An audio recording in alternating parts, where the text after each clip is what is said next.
ആൻഡമാൻ ദ്വീപുകളുടെ കിഴക്കൻ തീരത്തു നിന്നും 17 കിലോമീറ്റർ അകലെയുള്ള ശ്രീവിജയപുരത്താണ് വൻതോതിൽ പ്രകൃതിവാതക ശേഖരം കണ്ടെത്തിയതെന്ന് ഹർദീപ് സിംഗ് പുരി സോഷ്യൽ മീഡിയയിൽ കുറിച്ചു. 295 മീറ്റർ ജലനിരപ്പിലും 2650 മീറ്റർ ആഴത്തിലുമാണ് പ്രകൃതിവാതക ശേഖരം സ്ഥിതി ചെയ്യുന്നത്.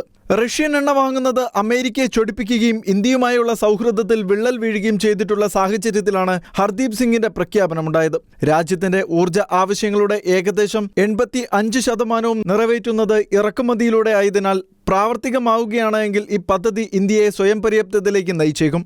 2212-നും 2250 മീറ്ററിനും ഇടയിലുള്ള പ്രാഥമിക ഉൽപാദന പരിശോധനയിൽ പ്രകൃതിവാതകത്തിന്റെ സാന്നിധ്യം സ്ഥിരീകരിച്ചതായും ഇടവിട്ടുള്ള ജ്വാലകൾ ദൃശ്യമായതായും ഹർദീപ് പോസ്റ്റിൽ വിശദീകരിച്ചു. വാതക സാമ്പിളുകൾ പരിശോധിച്ചപ്പോൾ അതിൽ 87% മീഥേനാണെന്ന് കണ്ടെത്തി.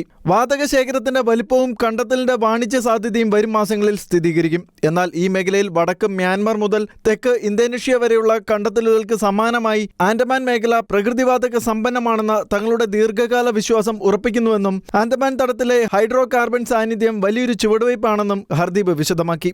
സർക്കാരിന്റെ ആഴക്കടൽ ദൗത്യമായി പുതിയ കണ്ടെത്തൽ യോജിക്കുന്നതായും ഹർദീപ് ചൂണ്ടിക്കാട്ടി. ഒന്നിലധികം പ്രകൃതിവാതക ശേഖരങ്ങളിലൂടെ ഓഫ് ഷോർ ഹൈഡ്രോ കാർബൺ ശേഖരം പര്യവേഷണം ചെയ്യാനാണ് ലക്ഷ്യമിടുന്നത്.